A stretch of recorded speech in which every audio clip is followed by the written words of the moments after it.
तेल की खरीद के लिए पीएम जहां बचत करने की अपील कर रहे हैं, वहीं सोने की खरीद को लेकर बहुत सख्ती से कह रहे हैं सोना खरीदने की जरूरत नहीं है। सवाल यह है कि सोना खरीद का बढ़ता क्रेज कैसे देश की इकोनॉमी को कमजोर कर रहा है। मेरे देश के उन 1 करोड़ परिवारों को सर झुका करके नमन करना चाहता हूं।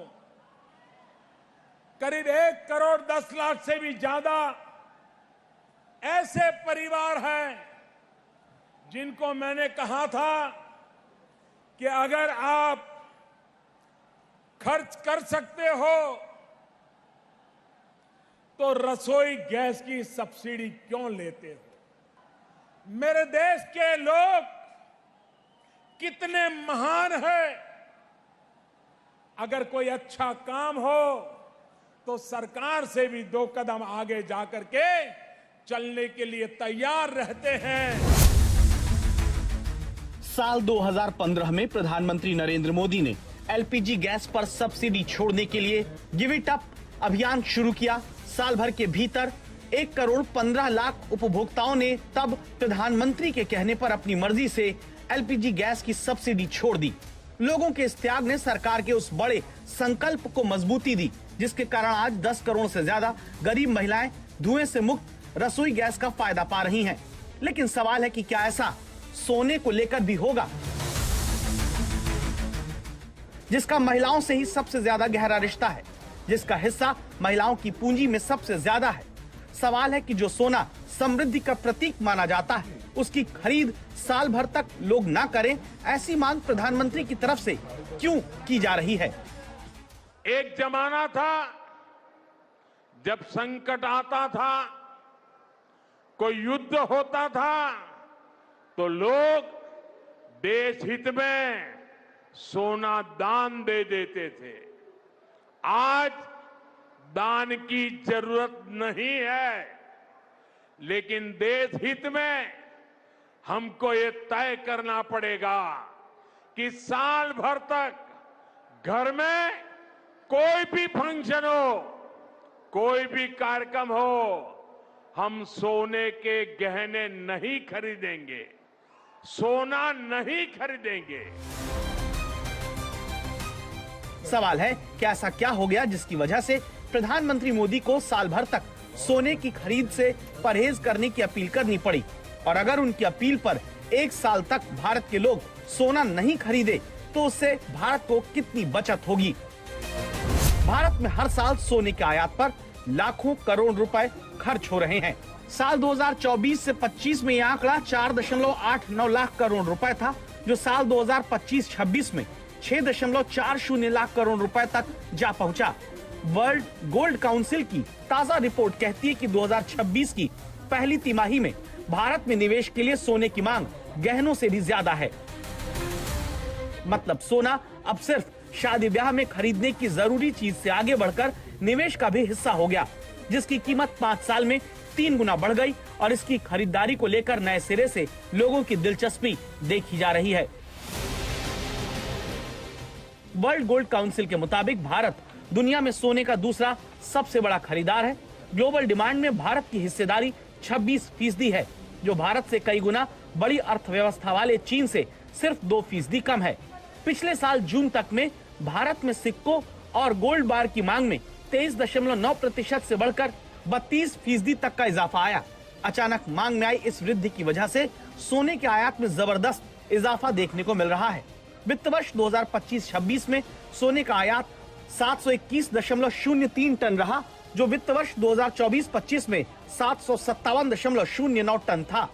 ब्लूमबर्ग की रिपोर्ट के अनुसार भारत में सालाना लगभग 700 से 800 टन सोने की खपत है, लेकिन घरेलू स्तर पर इसका उत्पादन मुश्किल से 1-2 टन ही होता है, जिसके कारण हम अपनी आपूर्ति के 90% से अधिक के लिए आयात पर निर्भर हैं।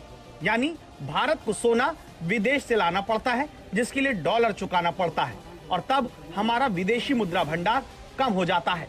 यही वजह है कि पीएम को एलपीजी गैस सब्सिडी की तरह अब 1 साल तक सोना ना खरीदने की भी अपील करनी पड़ रही है।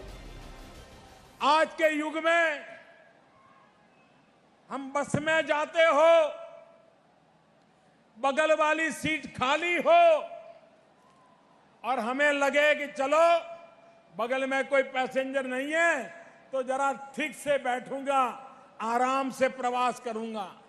लेकिन अगर कोई पैसेंजर आ गया, बगल में बैठ गया, हम तो हमारी सीट पर बैठे हैं, तो भी थोड़ा मुंह बिगड़ जाता है। मन में होता है ये कहां से आ गया, जैसे मेरी सीट ले ली हो। ऐसा जमाना है। ऐसे समय 1 करोड़ 10 लाख से ज्यादा परिवार सिर्फ बातों बातों में कहने पर प्रधानमंत्री की बात को गले लगा करके सर आंखों पर चढ़ा के 1 करोड़ 10 लाख से ज्यादा परिवार अपनी सब्सिडी छोड़ दे। इससे बड़ा मैं आप सबसे कहता हूं, उन 1 करोड़ 10 लाख से ज्यादा परिवारों के लिए जोर से तालियां बजाइए, उनका सम्मान कीजिए, उनका गौरव कीजिए। अब सवाल है कि अगर पीएम की इस अपील का असर हुआ तो इससे देश को कितना फायदा होगा? क्या महंगाई कंट्रोल करने में सरकार के हाथ मजबूत होंगे?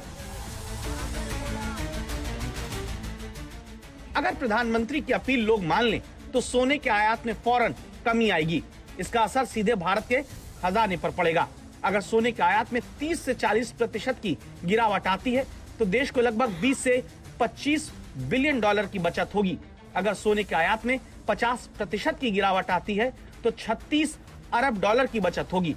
अगर पीएम की बात मानते हुए भारतीय 1 साल तक सोना खरीदने से परहेज करते हैं तो 72 बिलियन डॉलर की बचत होगी, जो 6,84,000 करोड़ रुपए होता है। इस तरह सिर्फ 1 साल तक सोने की नहीं खरीद करने से कुल विदेशी मुद्रा भंडार के 8% के बराबर विदेशी मुद्रा बचाई जा सकेगी। लेकिन इससे बड़ी बात यह है कि ऐसा होने पर चालू बचत खाते का आधा हिस्सा कवर हो जाएगा, जिसके 2026 में 84.5 बिलियन डॉलर तक पहुंचने का अनुमान है। तो कुल मिला के स्थिति ये है कि हमारी आयात पे निर्भरता बहुत ज्यादा है और उस हिसाब से हमारा एक्सपोर्ट नहीं होता। इस कारण हमारे जो डॉलर की रिक्वायरमेंट है वो लगातार बढ़ रही है, सप्लाई नहीं है, जिसके कारण रुपए पे दबाव पड़ता है और उसका असर आज ईरान वॉर के बाद हमें और ज़्यादा देखने को मिल रहा है। ये हमारे यहाँ सोने का प्रोडक्शन नहीं होता है, लेकिन कंजम्पशन बहुत होता है। जितना हम एक्सपोर्ट करते हैं या डोमेस्टिक मार्केट में कंज्यूम होता है वो सब आयातित सोना है। हमारे यहाँ पे हम इंजीनियरिंग प्रोडक्ट्स बना सकते हैं, टेक्सटाइल बना सकते हैं, फार्मास्यूटिकल पे काम कर सकते हैं, वैल्यू एडेड एग्रीकल्चर प्रोडक्ट बना सकते हैं। हमें उसके लिए गुणवत्ता बढ़ानी पड़ेगी, उनकी क्वालिटी इंप्रूव करनी पड़ेगी, उनकी कॉस्ट ऑफ प्रोडक्शन कम करने के लिए कानूनों को बदलना होगा। तो सरकार का सिरदर्द अगर सोने के आयात की वजह से कम नहीं हुआ तो सोने में निवेश करने वाले, गहने जेवर बनाने वाले आम लोग ही महंगाई से सबसे ज्यादा प्रभावित होंगे। और ये मुसीबत तभी कम हो सकती है जब सोने की खरीद को लेकर मची होड़ पर भारत में लगाम लगे। पीएम मोदी बार बार जनता से अपील कर रहे हैं कि सोना मत खरीदो, क्योंकि इससे बहुत सा रुपया विदेश जा रहा है, इसे रोको। सवाल यह है कि पीएम को यह सब क्यों कहना पड़ा, वो क्यों बार बार विदेशी मुद्रा भंडार को लेकर चिंतित हैं, इसे अब हम समझने की कोशिश करते हैं। विदेशी मुद्रा भंडार बचाने पर जोर पीएम इसीलिए दे रहे हैं क्योंकि अगर ये सोना और तेल खरीद पर इसी तरह कम हुआ तो फिर इससे रुपया और कमजोर हो सकता है। अगर डॉलर के मुकाबले रुपया कमजोर हुआ तो फिर आयात महंगा होगा, महंगाई बढ़ेगी। विदेशी मुद्रा भंडार कम होने से विदेशी निवेशकों का भरोसा भी कम होता है, विदेशी निवेशक निवेश करने से बचते हैं। अब इस बात को और गहराई से समझते हैं। आपने ये तो समझ लिया कि विदेशी मुद्रा भंडार कम होने से रुपया गिरेगा, इससे आरबीआई की दखल देने की क्षमता कम होगी। जितना विदेशी मुद्रा भंडार कम होगा, रुपए को गिरने से बचाना आरबीआई की ताकत कम होगी। रुपया कमजोर होने से आयात भी महंगा होगा। ऐसा इसीलिए होगा क्योंकि तेल की खरीद के लिए ज्यादा डॉलर की जरूरत होगी। जब महंगा तेल खरीदा जाएगा तो देश में वो महंगा भी बिकेगा। रुपया कमजोर होने से आयात महंगा होगा। विदेशों से आने वाला कच्चा माल जो भारत के उद्योग धंधे चीजें बनाने में इस्तेमाल करते हैं, उनकी लागत बढ़ जाएगी, उनके लिए निर्यात करना मुश्किल होगा। घरेलू खपत भी कम होगी क्योंकि लोगों को ज्यादा पैसे चुकाने होंगे। विदेशी मुद्रा भंडार कम होने से महंगाई बढ़ेगी, आयात महंगा होने से लोगों को सामान महंगा मिलेगा, तेल के दाम बढ़ने से माल ढुलाई भी बढ़ जाएगी, खाने पीने की चीजें महंगी होंगी। आखिर में जब देश में महंगाई होने से खपत कम होगी, इसके अलावा विदेशी निवेशकों का भरोसा भी देश पर कम होगा। वो भारत में निवेश अपना जो निवेशक है वो पैसा निकालेंगे शेयर बाजार में, गिरावट जिससे आ सकती है। देखिए, हम बहुत सारी चीजें आयात करते हैं। करीब $250 बिलियन के आसपास की हम एनर्जी, जिसको हम कहते हैं पेट्रोलियम प्रोडक्ट, आयात करते हैं, फर्टिलाइजर आयात करते हैं, खाने का तेल आयात करते हैं। ये सब चीजें हैं एसेंशियल कमोडिटी, जिसके बगैर देश चल नहीं सकता, समाज चल नहीं सकता। लेकिन सोना एक ऐसी चीज है जिसके बगैर हम रह सकते हैं। इसीलिए प्रधानमंत्री जी ने ये कहा कि बाकी चीजें तो हम नहीं काट सकते, वो हमारी जरूरतें हैं, लेकिन सोना अगर हम कम खरीदेंगे तो करीब हम $50 बिलियन के आसपास हम हर साल सोना आयात करते हैं। अगर सोने के दाम बढ़ते हैं तो हमारी विदेशी मुद्रा की खपत और बढ़ जाती है। तो अगर हम एक साल सोना नहीं खरीदेंगे तो ये समझिए कि भारत में करीब 50 से 60 बिलियन डॉलर की विदेशी मुद्रा की बचत हो जाएगी। ये एक कंट्रीब्यूशन हो सकता है आम आदमी की तरफ से। इसीलिए प्रधानमंत्री जी ने कहा है कि अगर आप एक साल सोना ना खरीदें तो हमारे पास $50 बिलियन बच जाएगा, जिससे हम या तो खाने का तेल खरीद पाएंगे या फर्टिलाइजर खरीद पाएंगे, या जो महंगाई बढ़ रही है, हमें जो एक्स्ट्रा डॉलर की जरूरत है, वो हम सोना ना खरीद के जो बचेगा हम उससे बाकी जरूरतों की चीजें खरीद पाएंगे।